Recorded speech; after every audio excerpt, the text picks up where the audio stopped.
And today we have the fabulous Niall. So Niall's going to be our speaker today, and I'm not going to say anything else. I'll let you go on, Niall. So if you just turn on your camera and mic, you should come up. Perfect. Can everybody hear me? Yep, we can hear you. Do you want me to shoot off, or do you want me here? How would you like? Do you want me to do your Q&A, or? No, I'm happy with you here. If you want to take the phone call or whatnot. No, I've just stuck there. It's fails. Not to phone the phone. Oh, that's all right. So yeah, good morning, everybody. I hope everybody is all well. So for those of you who don't know me, my name's Niall Rachmann, and I run the workplace training company called First to Train. So we do everything health and safety training wise, through to your first aid for mental health, through to your fire, asbestos, all those sorts of things. So today I'm going to talk to you. There's going to be a few things that I'm going to talk about. First of all, we'll start off with a little bit of fun, and we'll sort of go through some of the myths of first aid. What have you heard? And we'll go through that. Then we'll do the what, why, and anything else related to first aid for mental health. And then we'll look at some of the benefits of good mental health in the workplace, and we'll sort of round off with a nice bit of advice surrounding sort of the health and safety sides of your home and of the work, especially after good old COVID, and it doesn't start and stop at putting signs on the floor. So please use the chat box as much as possible. I realise that I'm literally talking to my own face here, so hopefully everybody's enjoying it. And please be as interactive as possible. And I keep looking over to the right because I've got a second screen there that's got sort of my script, so don't think that I'm just ignoring you or disappearing. On you go. You're on mute. Yeah, can I just ask one thing? If you've got questions for Niall, can you put it in the Q&A section? So on the right, you'll have chat, participants, and Q&A. If you put it in the Q&A, it just keeps it separate from the chat, and then it's easier for him to actually see, because you guys might be chatting amongst yourselves. There we go. Perfect. Thank you. And I guess it's a prime time as well to say a welcome to my very good friend Andres from sunny Madrid. For those of you who were in the first table, we were talking about skydiving. Andres is one of my skydiving coaches, so it's great to have you here. And I hope that you understand everything that we say. But if you explain it in Spanish, let me know. So let's start off. If we talk about first aid, what myths have you heard? What sorts of things have you heard? Pop it into the Q&A or the chat box. Let me know sort of little things that you heard, and let's try and answer the questions relating to physical first aid that you may have. So I'll give it a wee second for anybody who may wish to pop something in. If not, I've got a few sort of, here's some that I've made earlier for everybody. I'll wait a wee second. There we go, we've even got Spanish. We've even got Jimmy speaking Spanish in the chat there. Okay, perfect, there's one popped in. So Fiona has just popped in there, thank you very much. She popped in the top tips for general first aid. And Stuart's just put first responder, not a paramedic. That is exactly it. You're not there to do any sort of medical intervention. The only thing that you're there to do is to make sure that they don't get worse. Now, people constantly have the fear now of, if I do first aid, I'm going to get sued. If I deal with something, I'll get sued. I'm not touching them. All I'm doing is picking up the phone and phoning an ambulance. Now, yes, people do have that opinion. However, there is no reason why they should have that. Your job is to literally not make things worse. Now, if we're looking at somebody that could be unresponsive and not breathing, there's not much worse that you can do. If somebody's bleeding heavily, you put a bandage on that. There's not much worse that you can do. We are first responders, not paramedics, so we're not going to do surgery at the roadside. We're not going to look after something. We're not going to tear open their wound and start packing it internally or anything like that. We are literally there just to throw something onto it. But an interesting fact is that you normally get the sort of counterpoint of you're protected in Scotland with the Good Samaritan Act. Now, the Good Samaritan Act, there is not one in Scotland. There has been no successful legal cases brought against a first aider or somebody acting in good faith. In England and Wales, we have the SARHAT is the name of the act, and it is the Heroism Act, but providing you do nothing worse. Now, bearing in mind that if somebody's not breathing and unresponsive, they are technically dead. You can't make anybody worse than dead, if that makes sense. So we've also had a nice one here from Linda. As a nurse, we were notoriously bad at first aid. It's already been done. Yes, you do get lots of people running up to you, especially if you're the trained first aider, and going, "Don't worry, I'm a nurse." Now, lots of people will come up to you and say that. They'll throw things at you. You can still take control of that sort of scene if you're trained in first aid. Yes, they may have the experience, but they're there to assist you and help you out, unless they choose to take control. A lot of them have done sort of basic training in first aid out in the field, but they are used to the hospital or the GP environment. So when you're doing those sorts of things, just look out and just remember those sides of things. I guess before we go into Fiona's last little comment there, we've got one point here of I don't want to do first aid because I'll make it worse. You can't make it much worse if they're already suffering, if they already cut themselves. As long as you don't cut it further or anything like that, you're there to stop the bleeding, or you're there to sort of help them to get the medical attention. Now, the other one that we get quite frequently is, what if the person refuses? What if somebody says to me, "No, I don't want first aid," but you can see that they're in a condition that they need help? Now, as a first aider, we're there to help people out.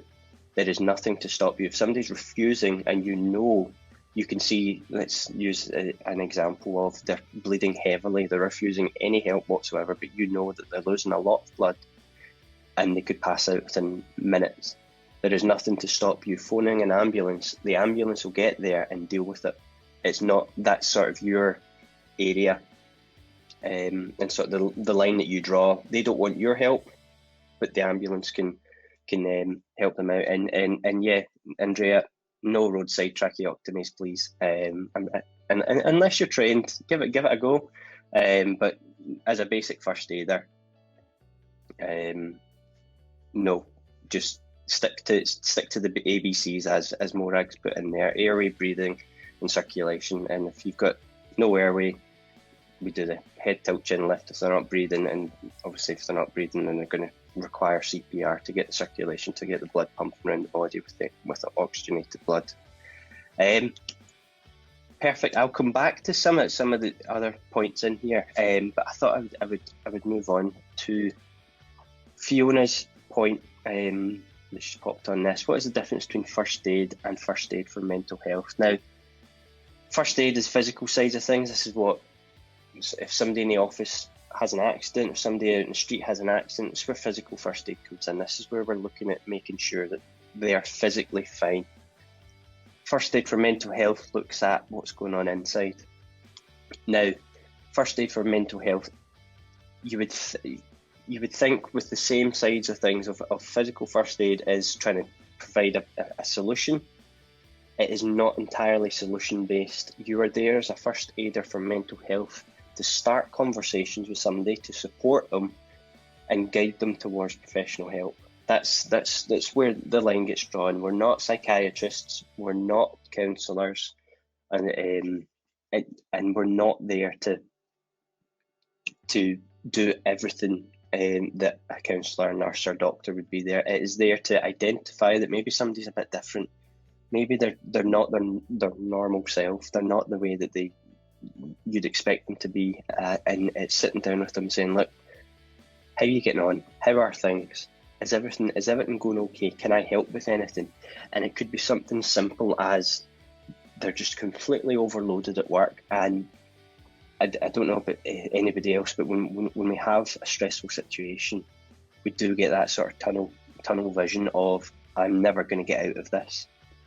Sometimes it just takes somebody to go up to them and say, "Look, let's use Brian as an example. Look, Brian, how are things? If Brian then says he's completely stressed, there's no way out apart from finishing this job, but he can't finish it. It's sitting down with them and saying, look, how do we get round this? How do we fix this? It might be going to speak to the boss, it might be going to speak to the employer. There's several different ways, and it's more solution suggesting and coaching them towards those solutions and those sort of areas of professional help. So there are, when we talk about first aid for mental health, there are 3 different categories. So we have the first one, which is awareness for first aid for mental health. The second one is the first aid for mental health, and the third one is supervising first aid for mental health. So it goes in half day, full day, and 2 day. So the half day is an awareness, and it would be for the general population. Just give them awareness of what's going on. How do we promote and ensure positive mental health in the workplace? And I'll go into that in a couple of different tactics in a wee moment.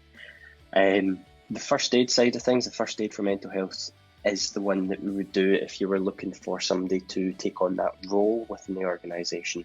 Make them comfortable in having these conversations, practicing these conversations.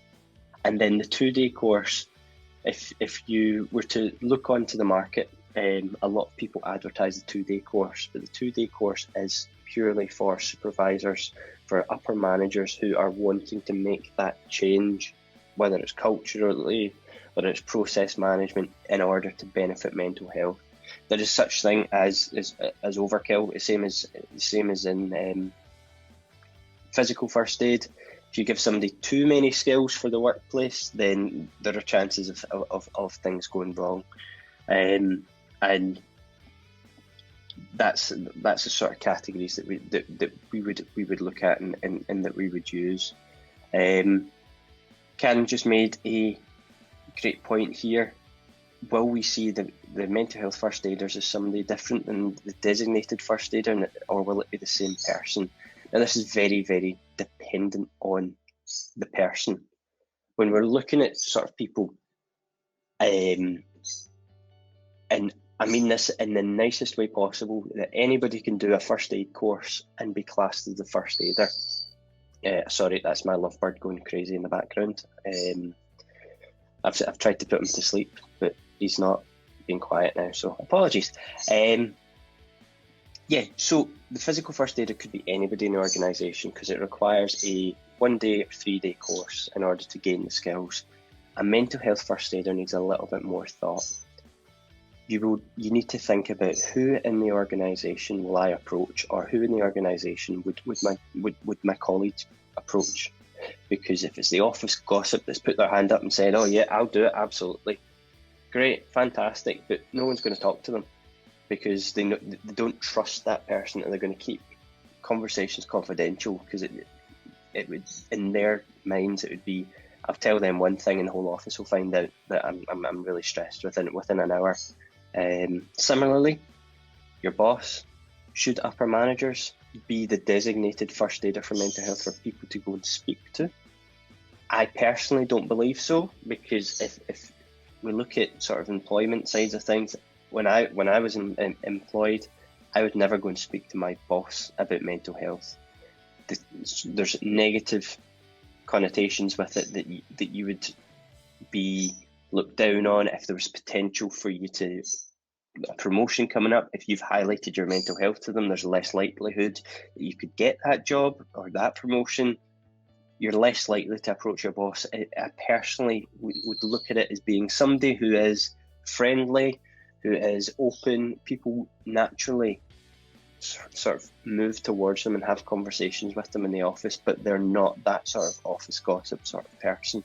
So I hope that answers that question for you. And similarly, we have a lot of organisations that try and throw in everybody to become a first aider for mental health. Now, I look at that as being too many cooks in the kitchen.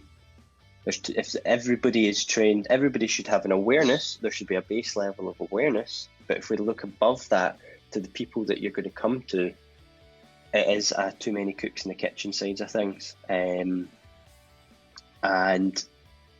yeah, that's sort of an idea of the difference in the categories. So now, what is the point in it?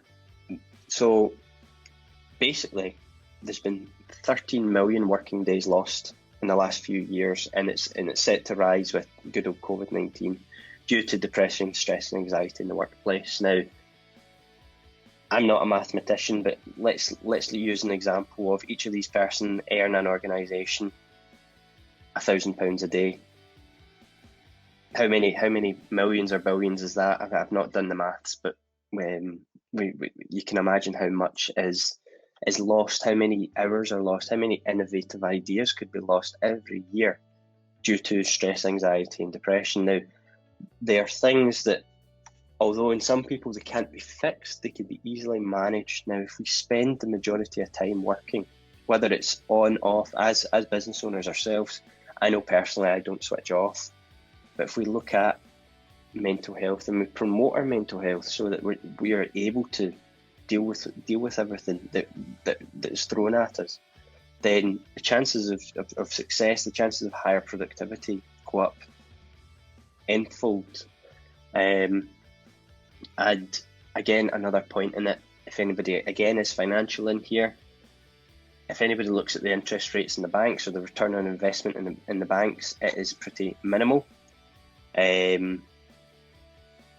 If we look at, there was a report done by the Farmer Report, and I'll pop it into the chat afterwards if anybody's interested, just from a business point of view and a business investment point of view. For every pound that somebody spent on first aid for mental health or those courses, awareness or otherwise, there was a return between 150 and 900%. Now, I don't think a bank will ever give you that, ever.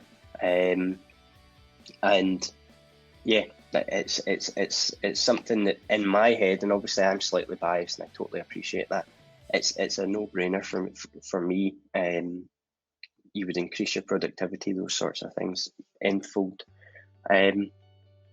So yeah, that's the point in it. I don't know what anybody else thinks. If there's any sort of other comments, I've just noticed here videos just popped on. So unfortunately, some of the large companies have mental health first aiders, but they are just a tick box in their business.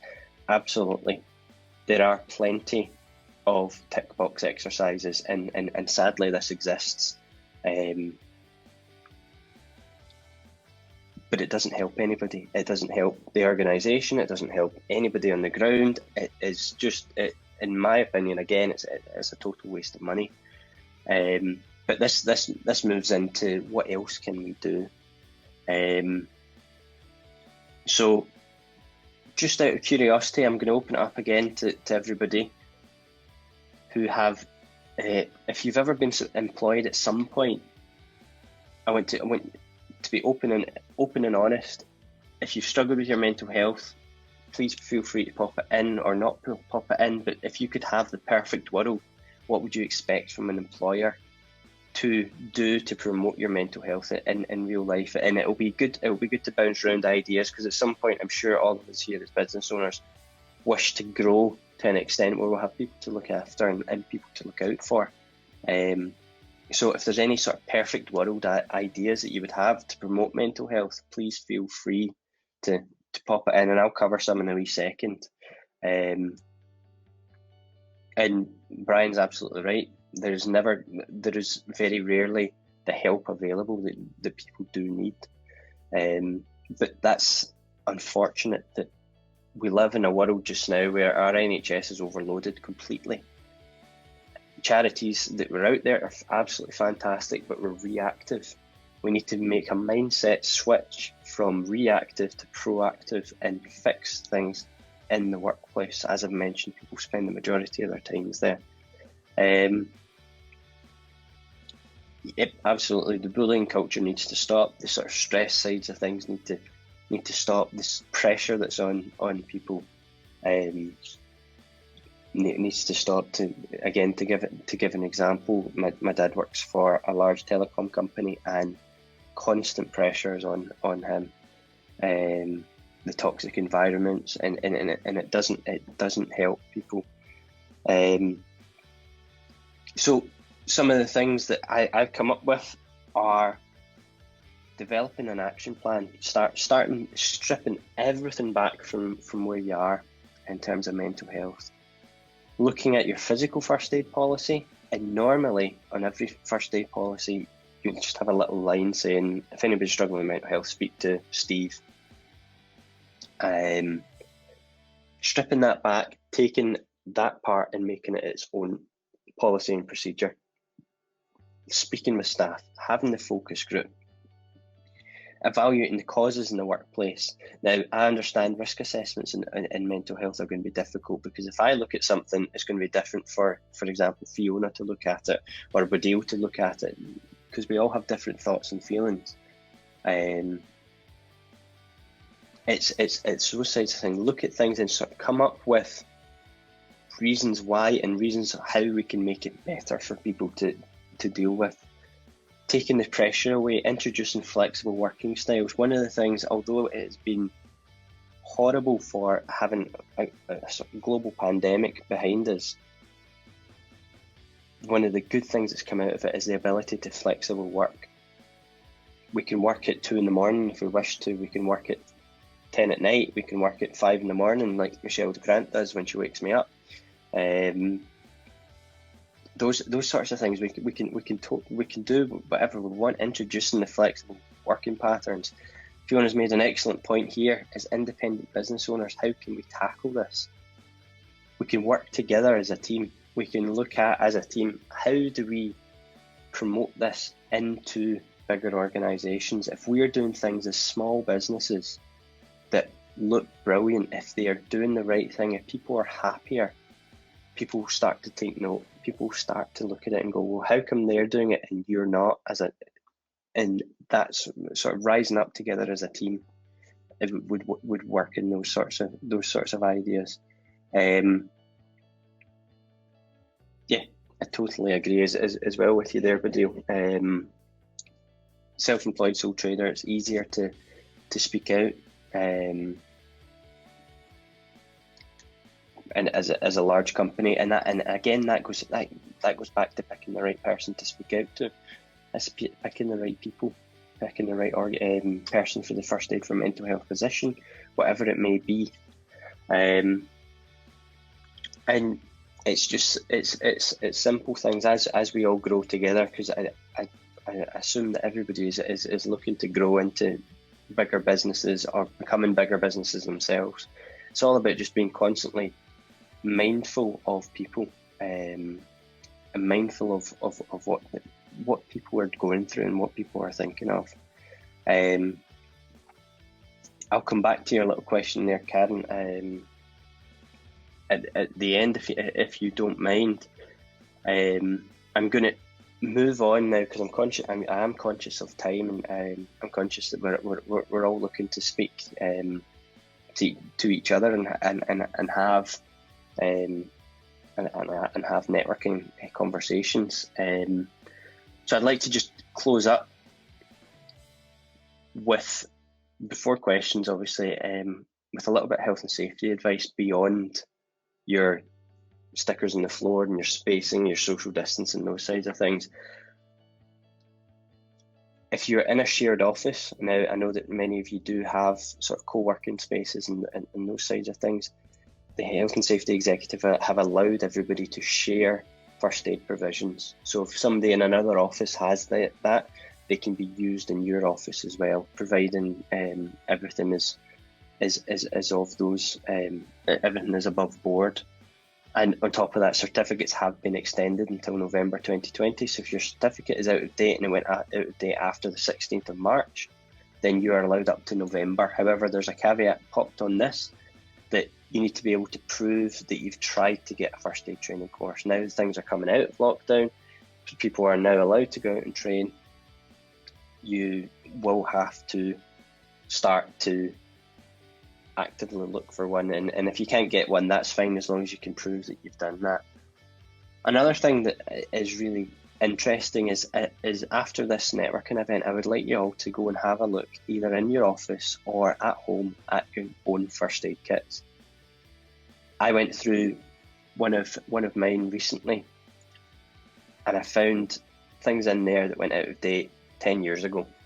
you don't look at it, you don't look at things until you need it. And I was just curious, and I had a look, and I thought, 10 years ago, things, we don't need it, we don't use it, but at least make sure that it's up to date and up to scratch for when you do need it. Now, we've been out of the office for 6 months, we've been out of workplaces for 6 months. Let's have a look and make sure that everything is sort of in the place that it should be. And then when accidents do strike and accidents do happen, we'll be as safe as or as prepared as we possibly can be. And just to have a little story, or a little couple of stories in relation to this. I used to work in an organisation, and I was the designated first aider, and everybody come running to me when there were issues. One of my colleagues stepped in a glass, cut their foot. They had 16 first aid kits on site. It took me to the 14th first aid kit to find a plaster. This is a big organisation with 16 boxes. It took me to the 14th to find just one plaster, and it was too small to use. And then another one is that I went to a primary school to do a CPR awareness session for the children. So it was primary 1 up to primary 7. When I was looking around, I had a look at their defibrillator, and I noticed it was quite dusty, and there was a light flashing on it, so I had a look at it. The battery was low, the pads were out of date by 2 years, there was no paediatric pads, which isn't fundamental, but is good practice to have when you're in a school. And when I raised it with them, they were told, oh, I just thought it was like a first aid kit, we just left it there, and when we needed it, it sprung into action. It's important to make sure that anything life-saving or life-preserving or things that stop deterioration are kept up to date, kept fully stocked, ready to go. And yeah, basically that is the end of my sort of talk and of my sorts of things. I'm just going to go through the chat. If anybody wants to add any questions in, please do feel free. Fiona's coming back to do the whole shepherd's hook. I hope that's been okay for everybody. I realise that. Well, yeah, I just hope that was it. It starts later. What I can do now, which might be beneficial to you, I can give you a copy of this Q&A in the chat.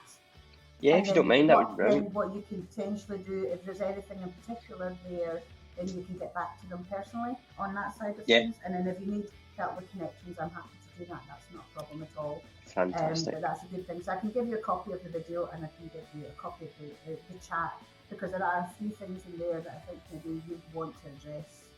Absolutely, and I'm happy to answer any questions that you've got. Please feel free, connect with me on LinkedIn, or just I'll pop my details in the chat as well. And obviously I'll get a hold of this chat as well. It is very topical, I have to say, and something that we all have to do. And I think for us as independent businesses, we are here as a group, we're here together, and I think it's maybe something we need to set up as a collective. We are a collective, and see and make something a little bit more official to say, right, there is people that we can talk to, and who we can do, and what we can do on that side of things. Absolutely, so, yeah, absolutely. Get that put in place, and to be there to be helped. Yeah, I think there is help, and quite a few people said that you're not alone, but sometimes it's hard to ask. And when you are in that dark space, the deep space, it's hard to do it there. It's easy when you're not in the space, but when you are in it, it's quite difficult. And I think it's for us to recognise signs in people. Absolutely. On that. Absolutely. You can tell sometimes when somebody's on an off day or whatever. Yeah, absolutely. And we see each other frequently. So maybe that we're not in large organisations. Maybe we are independent business owners. But if we look at it as a larger community, we can pick up on things with each other. Taking the sort of ideas for workplaces and just making the network bigger. And I hope that helped everybody. And back to you, Fiona. I feel like I'm on the news. I'm doing a Colette. Yeah, we're not on Colette standards yet. Yeah, so, we'll get there. Great comments there. So thank you so much, Niall. I really appreciate you coming in and doing that.